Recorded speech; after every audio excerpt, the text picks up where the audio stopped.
tunjuk ru kiba non punya jong kanika sen Khynnah ke telek tentang besar.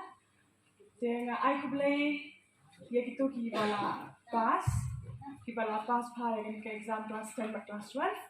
Te ngaku ban ai ku boleh terbang shua ya ki kemeki kpa namar bang tip mah tu ka lockdown kat no ka jinjunjan.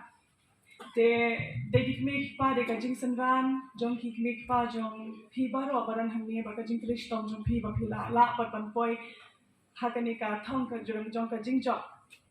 Baar pada ngaku ban ai ku boleh terbang ya ki nong hikai namar ba mo ki nong hikai ko mani ong ki backbone jong ka society.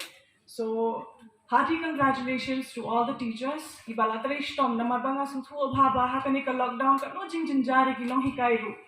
Bun bakim nang ban penon kang WhatsApp. Bun bakim nang ban pha voice call ki haban le video call ki haban le video conference baki Khynnah tang bakin pass. Te hearty congratulations se ki nong hikai ru baro. Te ngaku ban suong ye kini Khynnah baro ba pass ba. So long maka long be an inspiration.